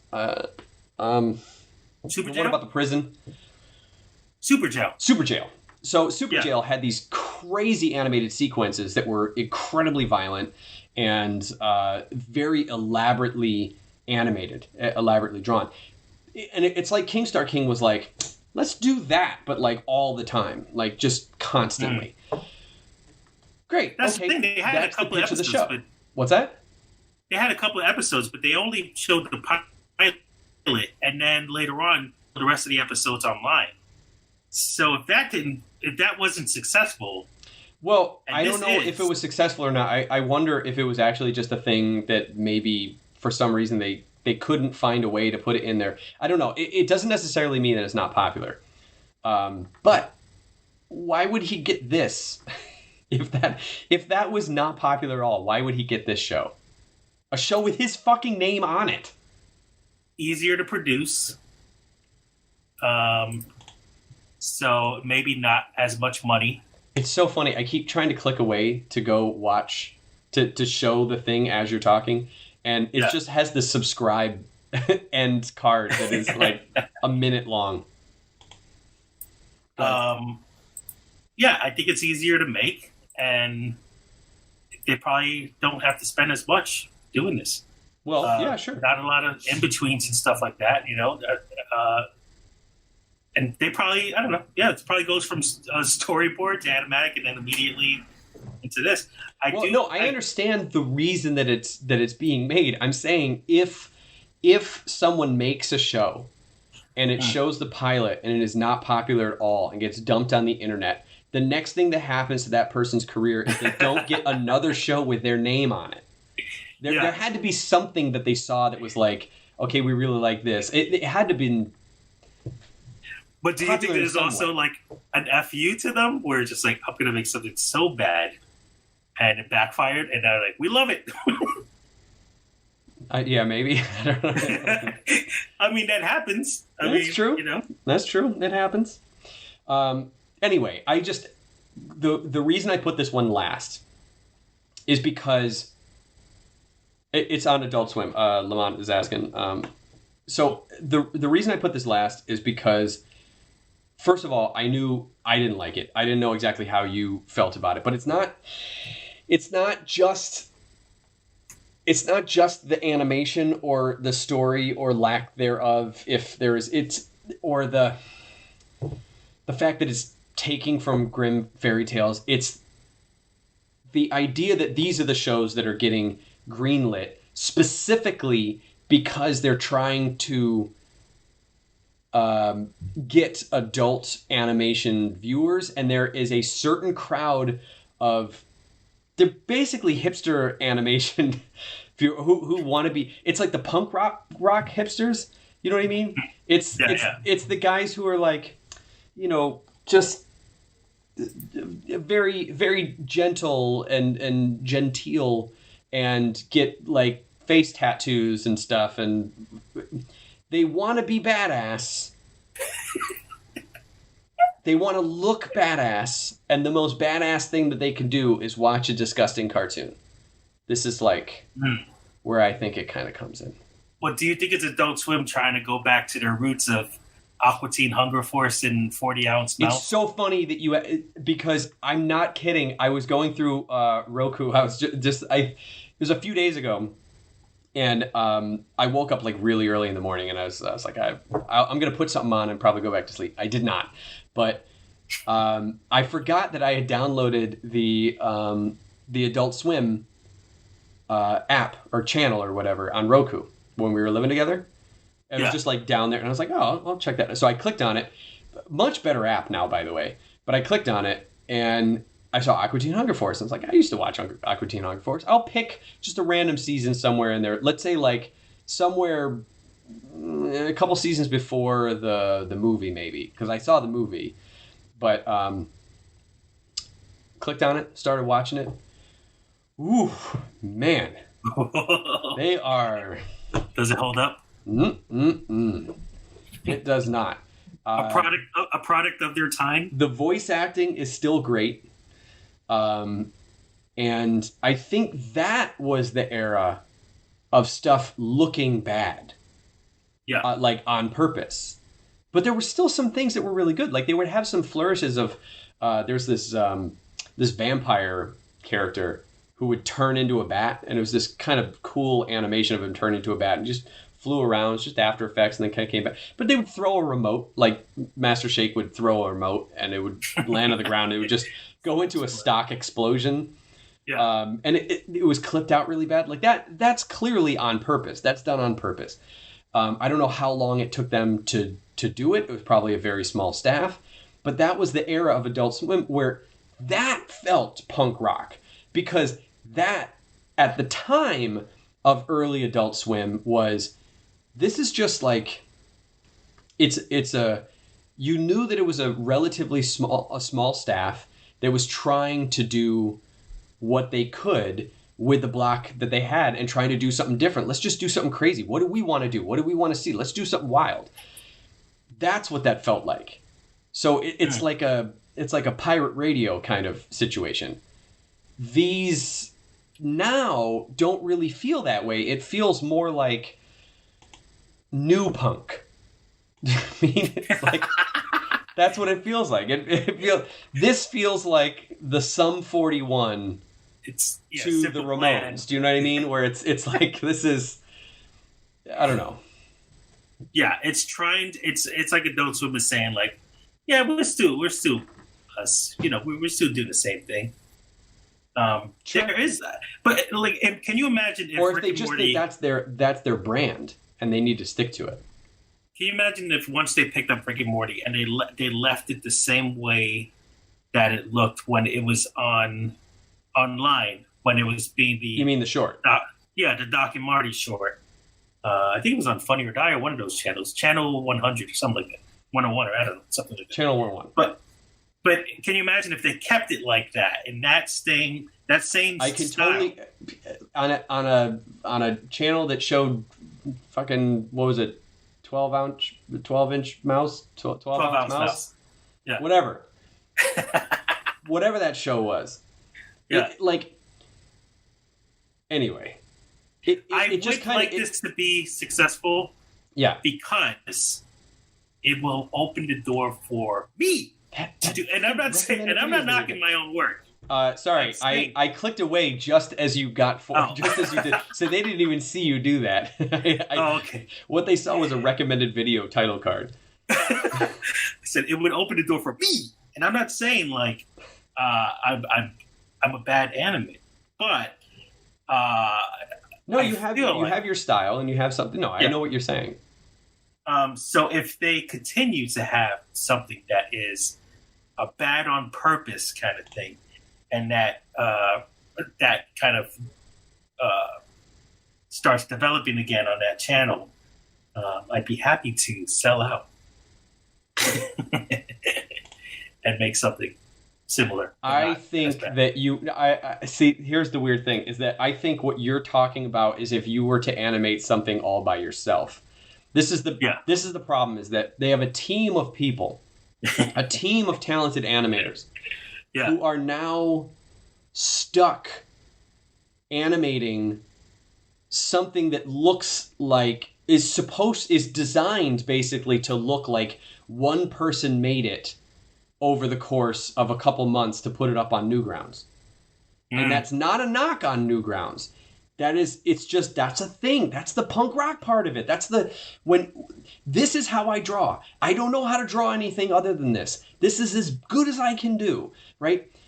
Matt Groening, I'm sure, cannot animate at all, but he has a particular design style. He does that stuff. He gets a show. The show is pitched on that. He does all these designs. People learn how to design in his world. Now it's a self-propagating machine, and he's got this thing. But it wasn't like the animation was as good as it could be, because like the Tracy Ullman show, it's done as good as you can make it with the team that you got, with whatever you got in front of you, and just boom, out there, show it.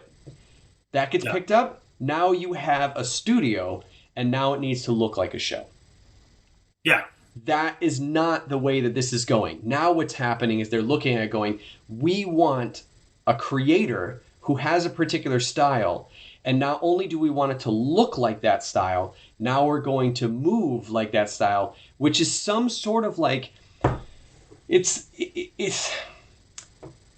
like making it seem like one person or a very small team is making that. I don't know what the size of the team is, but it's making it feel like it's just an independent thing, which is what my analogy toward all these people making, who have entire teams making these shitty looking things, or specifically Andy Cohen making something look shitty, making it from home to try to show, hey, I'm just like you, I'm making it from home. Like, you're not like me. You're rich, you own a network, you can do something better than earbuds and a selfie stick on a phone. And it is annoying when people try to fake legitimacy like that. Yeah. So I'm not saying that this is necessarily doing that. This is what he wants it to look like. I just don't like the trend in animation to go that way, because what I feel it does is what you're doing now is you're taking the extremes to the sides. We talked about adult animation before. Remember how I said adult animation, where you're going to go is we're going to make R-rated comedies, R-rated comedy movies. That's how you get into all the Sausage Party, the one that was, I even forgot what the name of it was, but the one where they go through hell. I forgot. Oh, remember that one? Yeah, wasn't it like Take Me to Hell or something? Or Let's Go to Hell? Something like that. So you take that, we get this, we get the horror, so that people will go there and they'll watch it. Yeah, it's animation or swearing. It's it's especially for us. It doesn't need to be ugly.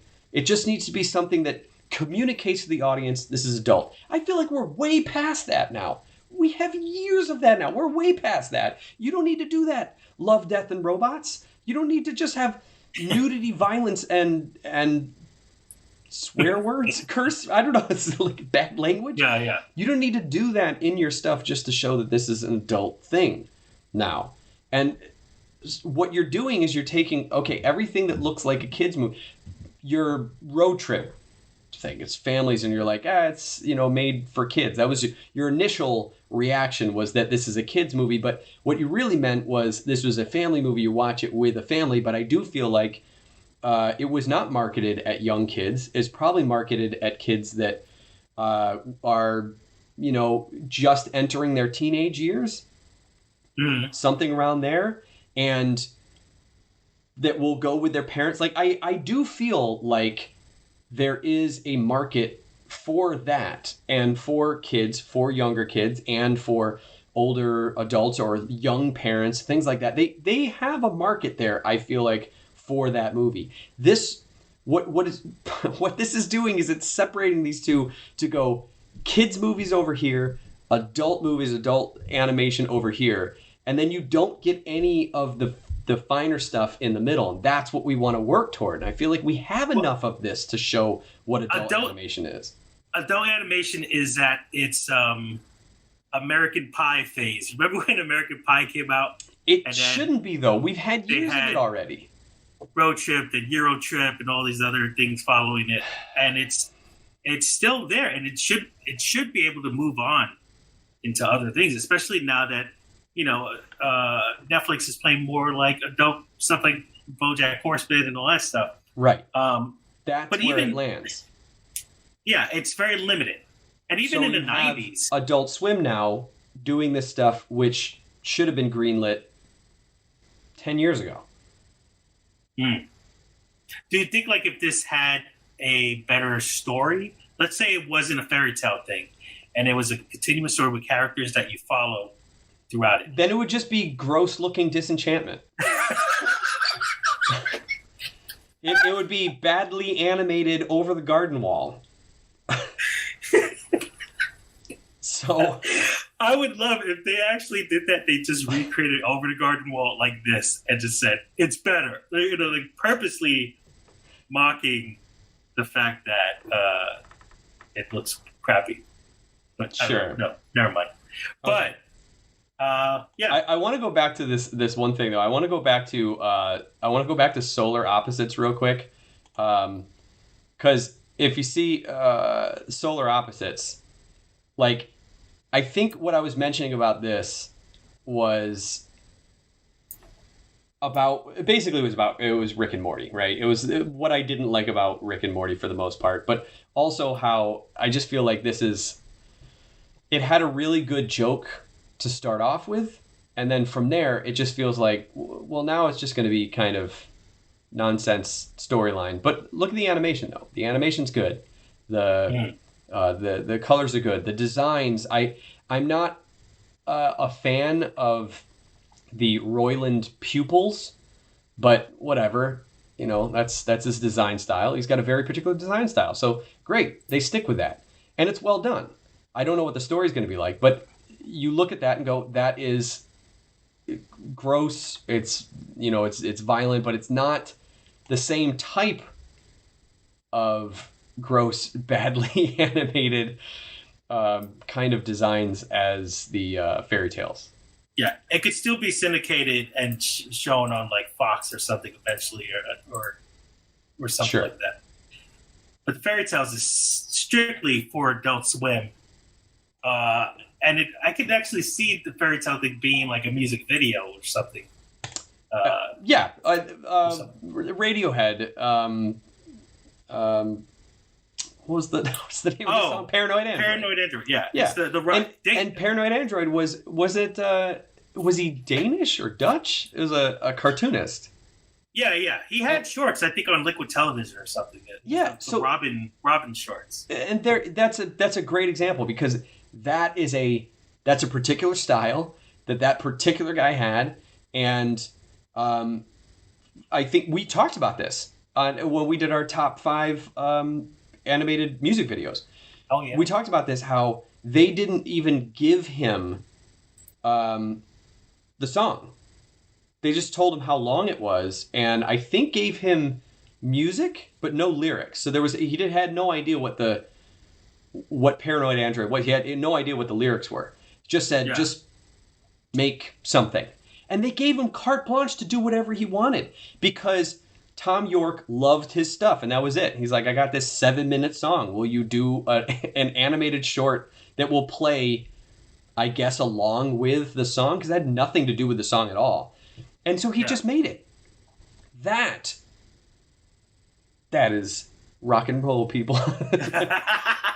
But that's what that is. Yeah. This feels not as not like that. Is there any positives in this? People are working. Do you like that they don't have an outer line? Oh, sure. Yeah, I guess so. You know, the sure. I mean, it's not. I'm not too thrilled about that design style, so it doesn't really do anything for me. The bears look a lot like the Berenstain Bears. Berenstain Bears? Berenstain. Yeah, I thought the same thing. That's it. I got nothing else to say about it. Nope. I think we're done with the chat. So that'll do it for this episode of the RubberOnion Animation Podcast. Let me turn this down a little bit, and also do one more thing, which is take the music and silence it for me so that you can't hear it twice. Okay, anyway.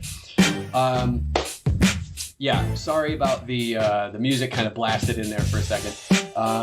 Thanks for joining us. It was impromptu, totally impromptu.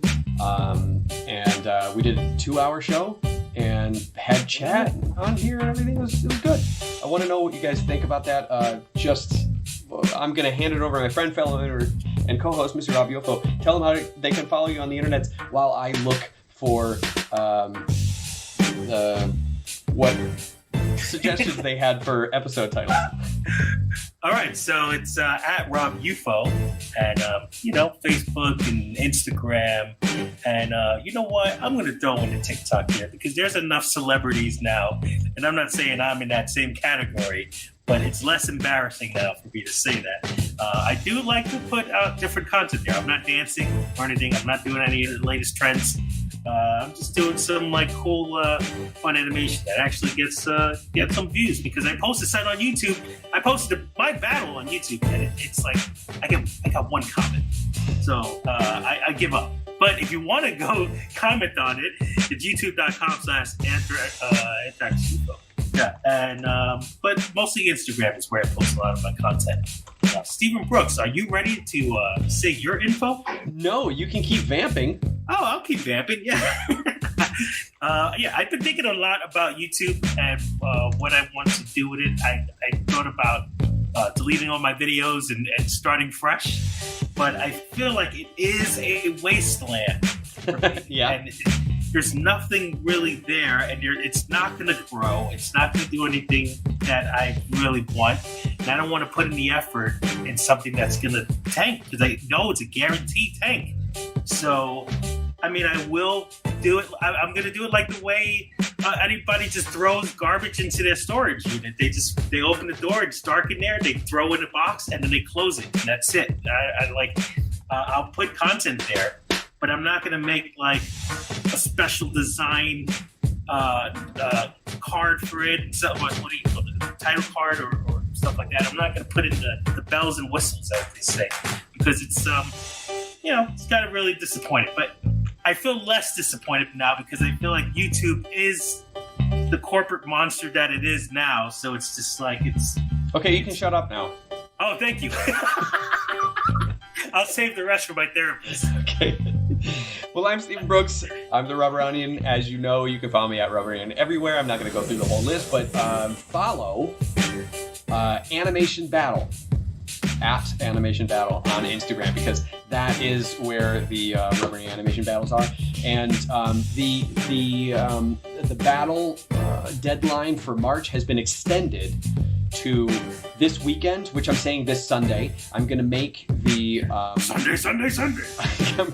I'm gonna make the thing on Monday, probably. I'm gonna make the compilation on Monday. So that, and then also the votes are in, and the topic for April is, Rob, do you know what it is? Big cat people. Big cat people. Which you confused when I was trying to ask you earlier, because is it big people that are cat also like? No. I wasn't confused. I'm saying it like all of our topics. Obviously, you can interpret it however you want. That's the point. Ah, okay. But it's the idea. The big cats are like tigers and lions, and then bears. people. They're called big cat people, like big cat people, monkey people, cat people, dog people, whatever. They're people who like these things. Big cat people. So you can interpret it however you want. Anyway, sleeper hit, obviously, yes, obviously Tiger King themed. I would actually prefer it if you guys didn't all do Tiger King stuff. I only want to see maybe a couple of them. I want to see something wider than that. And I may give bonus points to people who do the main topic and also combine it with another topic. I don't know yet, but I feel like I'm going to, if you have an idea for something else and you want to mash it up with big cat people, then great. I think the outro has stopped playing. I think we talked so long that that's gone. So anyway, let me... My favorite part of Silence of the Lambs. Is she a big cat person? Okay, so let me say, here are the suggestions. Here are the suggestions for the title of the episode. We get... I'm not going to say who suggested them. I want you guys to... give me a little bit of a vote here. Netflix or not Flix? That's one episode. Or it could be to Netflix or not Flix, right? To be or not to be. It could be. High hopes, low mics. Just because, we had like a minute where nobody could hear us. Lazy legs and depressingly popular. Oh, I kind of like that one. What do you think? What do you think? People in chat, what do you like? Where did lazy legs come from? I think probably because of not doing a walk cycle. Oh, okay. Yeah. There were other ones in there as well, but these ones are the ones that like were they're giving me numbers. 4. Okay, so depressingly popular. That's 4. Anyone else got a vote? Might not have any votes. I like depressingly popular. Yeah. Okay. That's a good one. All right. We'll call it depressingly popular.